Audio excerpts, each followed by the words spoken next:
Je ne pouvais pas bouger pour l'ajuster. J'avais du mal à reprendre mon souffle. Sa paume appuyait sur mon dos, me dirigeant fermement. J'ai ravalé un bruit qui n'était pas vraiment de la douleur. Pas vraiment. Ça me brûlait, mais pas assez pour l'arrêter. Je me suis appuyée en arrière plus fort. J'avais passé des années sans être touchée. Et puis, j'ai permis cela. Chers spectateurs, êtes-vous prêts à découvrir un amour qui défie les attentes? Kamenkans. Maya n'avait pas prévu de compagnie ce soir-là. La pluie crépitait doucement contre les fenêtres de son appartement, tandis qu'elle repliait une couverture sur le canapé. La pièce était silencieuse, faiblement éclairée par la lueur vacillante de sa bougie préférée, lavant des bois de cèdre, réconfortante et familière. C'était son genre de soirée, un thé à la main, un vieux film déjà lancé, et personne n'avait besoin d'elle. Puis son téléphone a vibré. C'était Esha, son amie de fac, et maintenant infirmière à l'hôpital. Ils ne s'étaient pas vus depuis une éternité. On n'avait échangé que des textos de temps à autre. Le message disait « Maya, je suis coincé en double service. Zion est dans le coin. Chez un ami, mais ça n'a pas marché. Peut-il dormir chez toi un moment? Il n'a nulle part ailleurs. » Maya cligna des yeux. La dernière fois qu'elle l'avait vu, c'était un adolescent calme et maladroit qui parlait à peine. Sauf si on le lui demandait. Pourtant, elle répondit. Sans hésiter. Bien sûr, envoyez-le. Ici. Une trentaine de minutes plus tard, la sonnette retentit. Maya ouvrit avec un sourire poli et s'arrêta. Debaut. Il n'était plus le garçon dégingandé dont elle se souvenait. Zion était devenu un jeune homme, plus grand, plus posé, avec un regard calme et une présence Silencieuse. Un sweat à capuche gris, les mains dans les poches et un petit sourire respectueux. « Salut, tante Maya », dit-il d'une voix plus grave que dans ses souvenirs. Zion. Souffla-t-elle, sa surprise sincère. « Waouh, je n'aurais pas deviné que c'était toi. » Elle s'écarta. « Entrez. Vous devez être fatigué. » Il hocha la tête, jetant un coup d'œil autour de lui en entrant. « On se sent paisible ici. Comme les murs. Expirez. » Il rit doucement. C'est une façon poétique de dire que c'est petit. Et plein de bougies. Il sourit en s'asseyant sur le canapé. Elle lui offrit du thé, qu'il accepta, et, peu après, ils étaient côte à côte. À regarder Casablanca. Ça avait déjà commencé, mais cela ne semblait pas le déranger. D'abord, Maya se sentit gênée. Elle avait presque 20 ans de plus, et recevait le fils d'une amie. Mais quelque chose dans son immobilité, sa façon de regarder l'écran sans chercher son téléphone ni s'agiter, la mettait mal à l'aise, d'une manière qui n'était pas gênante, juste inhabituelle. « J'aime ça », murmura Zion. « Ça me semble sincère. »« C'est pour ça que j'adore ça », répondit Maya. « Ça ne se précipite pas. Ça laisse les choses aller. » Il se tourna vers elle, comme on le fait. Elle cligna des yeux. « Qu'est-ce que tu veux dire? On ne force pas les choses. On les laisse se dérouler. C'est rare. » Maya ne répondit pas. Leurs mains se tendirent vers le pop-corn en même temps. Leurs doigts se frôlèrent légèrement, sans le vouloir, mais aucun ne les retira.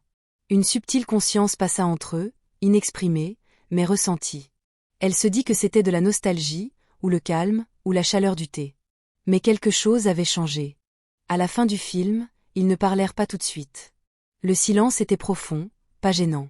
Maya garda les yeux rivés sur le générique, essayant de ne pas trop réfléchir. « Je devrais y aller », dit Zion en vérifiant l'heure. « Il est tard », répondit-elle. « Tu es le bienvenu. » La chambre d'amis est prête. Il hésita. « Merci, mais est-ce que ça te dirait qu'on discute davantage? » Ce silence m'a manqué. Bien sûr. Elle le conduisit à la cuisine où une lampe basse projetait une douce lueur. Ils s'assirent l'un en face de l'autre, tenant des tasses de thé. Je ne pensais pas me sentir aussi à l'aise, admit Zion. Pourquoi pas? J'ai haussé les épaules. Je me suis dit que tu me verrais toujours comme le fils des chats, ou juste le type discret dans un coin. Elle a ri. J'ai changé tes couches, tu sais. S'il te plaît, ne me le rappelle pas. Il a ri aussi, baissant la tête. Son rire s'est estompé et quelque chose dans son regard a changé.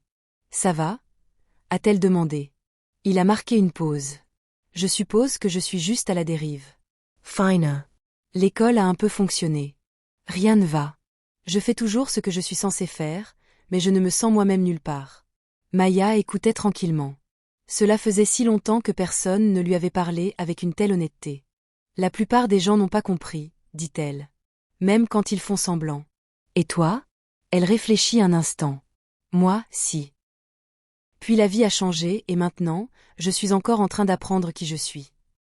Leurs regards se croisèrent juste une seconde de plus qu'ils n'auraient dû. Je peux respirer ici, dit Zion doucement, comme si je n'avais pas besoin de faire semblant.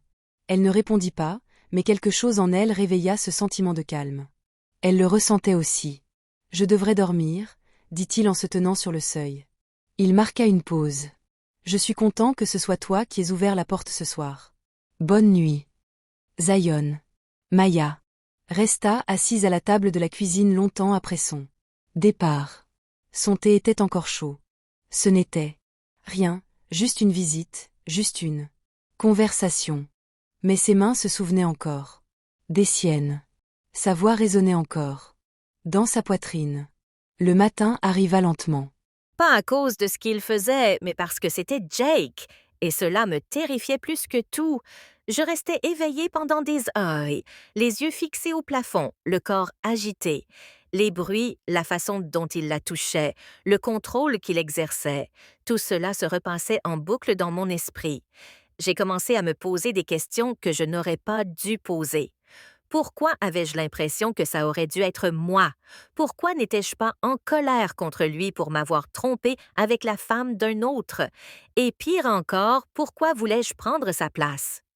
Le lendemain matin, il fit comme si de rien n'était, décontracté, calme. Il était dans la cuisine en train de préparer du café, torse nu, les cheveux encore en bataille. Je ne pouvais plus le regarder comme avant. Il me sourit et je sentis mon corps réagir d'une manière que je n'avais jamais ressentie auparavant. Il m'a demandé comment j'avais dormi. J'ai répondu « Bien ». Je lui ai menti ouvertement. Je n'en ai pas parlé. Et lui non plus. Mais je savais que quelque chose avait changé. J'avais vu un côté de lui que je n'étais pas censée voir. Et une partie de moi en voulait plus. Après ce matin-là, tout a changé. Même si aucun de nous n'en a parlé, je me suis retrouvée à le regarder différemment, non pas comme un demi-frère, mais comme un homme auquel je ne pouvais soudain plus m'empêcher de penser. J'ai commencé à repousser les limites, à m'asseoir plus près que d'habitude, à le frôler dans le couloir, à faire des commentaires à double sens. Il l'a remarqué. Je l'ai vu à sa façon de marquer une pause avant de répondre, ou à la façon dont son regard s'est attardé une seconde de trop. Il ne s'éloignait pas. En fait, il attendait. Quelques minutes plus tard, nous étions sur le canapé à regarder quelque chose auquel aucun de nous ne prêtait vraiment attention. Nous étions tous les deux silencieux, mais la tension entre nous était forte. Je lui ai offert un verre. Il a dit oui. 1, puis 2, puis 3. C'était la première fois que je le voyais détendu, riant pour un rien, le regard doux. Je me suis penchée plus près que nécessaire pour lui tendre son verre. Ma cuisse a touché la sienne. Il n'a pas bougé. Je lui ai demandé s'il s'était amusé l'autre soir. Son visage s'est figé. Il m'a regardé, muet. Je lui ai dit que je ne le jugeais pas, que j'avais tout entendu. Il n'a pas nié. Au lieu de cela, il m'a regardé droit dans les yeux et m'a dit quelque chose que je n'oublierai jamais, qu'il avait pensé à moi tout le temps. Ma poitrine s'est serrée. Mon corps a réagi avant que j'aie le temps de réfléchir. Je lui ai demandé s'il était sincère. Il a hoché la tête une fois. C'était comme briser un barrage. Je me suis penchée. Il m'a rejointe à mi-chemin. Le baiser n'était pas doux. Il était désordonné, imprudent, et il ne s'est pas arrêté. Nous n'avons pas parlé. Il n'y a eu aucune question, aucune hésitation. Juste des mains et des bouches et des mois de tension accumulée qui ont finalement craqué. J'aurais dû ressentir de la culpabilité, de la honte, de la confusion.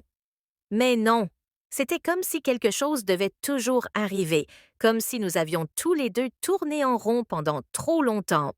Quand ce fut terminé, nous sommes restés assis là, respirant fort, évitant le regard de l'autre. Je lui ai dit que cela ne signifiait rien. Il a acquiescé, mais son regard me dit le contraire. Il n'y avait aucun regret, juste une acceptation silencieuse. Nous savions tous les deux que nous avions franchi une ligne que nous ne pouvions pas franchir, et aucun de nous ne voulait revenir en arrière.